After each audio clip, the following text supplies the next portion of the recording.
तमाम क्लासों की तालीमी वीडियोस हासिल करने के लिए हमारा चैनल सब्सक्राइब कर दें और साथ घंटी को भी दबा दें ताकि हमारी हर आने वाली वीडियो आपको नोटिफिकेशन में मिल जाए। बिस्मिल्लाहिर्रहमानिर्रहीम बिस्मिल्लाहिर्रहमानिर्रहीम। डियर स्टूडेंट्स, बहन भाइयों, अस्सलाम वालेकुम। सोशियोलॉजी फर्स्ट ईयर उसका 2016 वाला मॉडल पेपर हम कर रहे हैं। शॉर्ट क्वेश्चन हम कर रहे हैं। नेक्स्ट चौथा क्वेश्चन है, कोई से 9 सवालात के जवाबात देने हैं।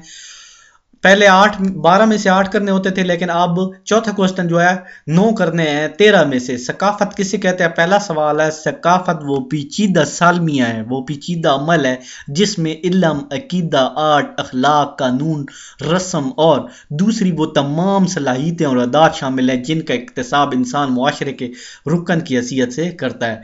नंबर 2, सकाफती तगय्युर के 2 तरीके बयान करते हैं। सकाफती तगय्युर के 2 तरीके दर्ज झैल हैं। नंबर 1, सकाफती नफूज।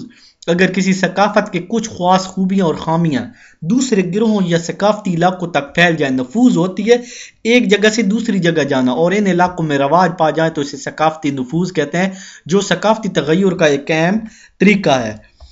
फिर आगे आ जाता है कि सकाफतगिरी क्या होती है? जब दो सकाफतों में रब्त पैदा हो और दोनों एक दूसरे के ख्वास को अपना लें या एक दूसरे में जज़ब हो जाएं या अलग अलग अपना वजूद रखें तो उसे हम सकाफतगिरी कहते हैं, जो सकाफती तगय्युर का एक तरीका है। नंबर 3, सकाफती इख्तिलाफ से क्या मुराद है? मुख्तलिफ सकाफतों के सकाफती नमूनों और ख्वास का आपस में मुमासलत न रखना सकाफती इख्तलाफात कहलाता है। नंबर 4 पे है, सकाफत की कितनी इकसाम है? सकाफत की दरअसल 4 इकसाम है। मादी सकाफत। नंबर 2 पे है गैर मादी सकाफत। नंबर 3, हकीकी सकाफत। और नंबर 4 पे है मिसाली सकाफत। नेक्स्ट सवाल है, इसबियत के 2 नुकसान लिखें।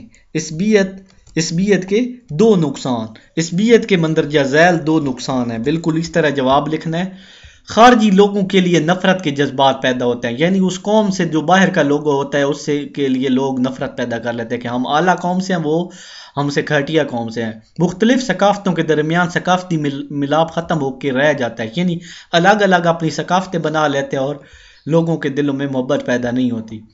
बुनियादी मोशरती अदारों के नाम लिखे। बुनियादी मोशरती अदारों के नाम क्या हैं जो बुनियाद रखते हैं? ख़ानदान।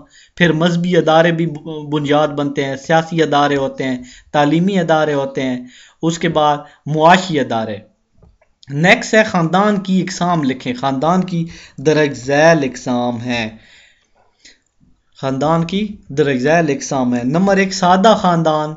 नंबर 2 पे है मुश्तरका ख़ानदान। और नंबर 3 पे है पिदर सिरी खानदान। और नंबर 4 पे है मादर सिरी खानदान। नेक्स्ट है, रस्मी और गैर रस्मी तालीम में क्या फ़र्क है? स्कूल, कॉलेज, यूनिवर्सिटी से हासिल करदा तालीम रस्मी तालीम कहलाती है, जबकि ख़ानदान, मस्जिद और मकतब, बुजुर्गों की तकलीद और टेलीविज़न और अखबारात से जो हासिल की जाती है वो गैर रस्मी है। रस्मी वो होती हैं जो बाकायदा स्कूल कॉलेजों में जाके हासिल करते हैं, जबकि वो तालीम जो हम बुजुर्गों से, माँ बाप से, घर मुआशरे से हासिल करते हैं वो गैर रस्मी होती है।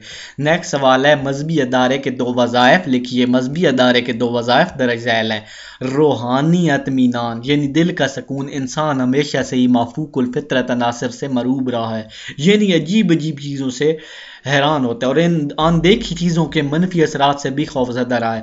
जैसे सूरज इतनी ऊंचा और इतना गर्म है और हवा में खड़ा है तो इंसान इसको भी देख के हैरान होता है, लेकिन अपने मजहब की कुर्बत से एक शख्स या मुआशरा इस किस्म के गैर यकीनी हालात से ऐसे तरीके से ओहदा बरा हो जाता है। फिर मज़हब का ख्याल आता है कि ये मज़हब इस्लाम है, मज़हब में इस्लाम बताता है कि ये अल्लाह ताला की बयान, फिर इंसान के दिल में खौफ ख़त्म हो जाता है। मुआशरती मामूलात की पाबंदी। किसी भी मुआशरे में कामयाब ज़िंदगी गुजारने के लिए मुआशरती मामूलात की जो पाबंदी है वो करना लाजमी होता है। इसके बाद सियासी अदारे की अहमियत मुख्तसर बयान करें।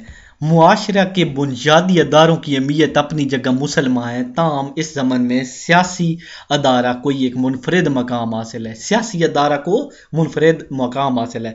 सियासी अदारा मुशर्ती मसावात का एक ऐसा निज़ाम है जिसके ज़रिए एक मुल्क के बाशिंदे एक बाकायदा हुकूमत की शक्ल में अपना इज्तिमाई निज़ाम कायम करते हैं और इसे कुव्वत कायरा और कुव्वत नफ्ज़ा का अमीन करार देते हैं ताकि मुआशरा में इस्तेहकाम और अमन व अमान कायम रहे। نیکسٹ ہے معاشرتی درجہ بندی کی تعریف کریں. معاشرتی درجہ بندی سے مراد معاشرتی عدم برابری ہے جس میں معاشرے کے افراد مختلف گروہوں اور طبقات میں تقسیم ہوتے ہیں. معاشرتی درجہ بندی یعنی مختلف لوگ مختلف طریقوں میں بکھرے ہوتے ہیں اور تقسیم ہوتے ہیں. ذات کسے کہتے ہیں؟ ذات سے مراد ایسا مستقل گروہ، پکا گروہ جس کا منصب اکتسابی ہو، یعنی بندہ پیدا ہو تو وہ بندے کو مل جائے. جیسے ایک بندہ عوان ہے، پیدا ہوتے ہی وہ عوان ہوتا ہے، پھر آگے اس کی کاسٹ بھی عوان ہی چلتی رہتی ہے. اس کے بعد نیکسٹ سوال ہے پاکستانی معاشرے میں معاشرتی تغیر میں حائل 2 رکاوٹیں بیان کریں. پاکستانی معاشرے میں معاشرتی تغیر میں حائل 2 رکاوٹیں درج ذیل ہیں.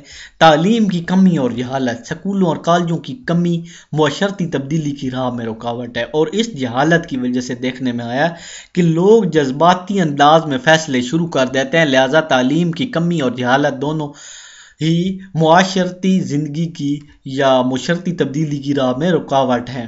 ماضی سے لگاؤ یعنی پچھلی باتوں سے لگاؤ. کچھ لوگ ماضی سے بہت زیادہ لگاؤ رکھتے ہیں، لیکن نوجوان طبقہ ہر وقت نئے فیشن اور تصورات اور تبدیلیوں کو اپناتا ہے اور ہر نئی چیز کو خوش آمدید کہتا ہے، لیکن بڑے بوڑھے ان کو ناپسند کرتے ہیں. اس طرح ماضی سے لگاؤ بھی معاشرتی تبدیلی میں رکاوٹ کا باعث اور ترقی کی راہ میں رکاوٹ ہے. یعنی جدید ہے کہ انٹرنیٹ کا استعمال، یہ چیزیں تو ماضی، کچھ لوگ ماضی سے لگاؤ رکھتے ہیں، حالانکہ ماضی میں تقریباً کچھ بھی نہیں رکھا. آپ کو جدید اور نئی چیزوں پہ غور کرنا چاہیے. انشاءاللہ نیکسٹ ویڈیو میں ہم ایسا دوم کو کریں گے. تو امید آپ کو میری ویڈیو اچھی لگے گی. چینل کو ضرور سبسکرائب کریں اور ساتھ گھنٹی کو بھی دبا دیں تاکہ ہم جو بھی ویڈیوز اپلوڈ کریں آپ کو نوٹیفیکیشن میں مل سکیں.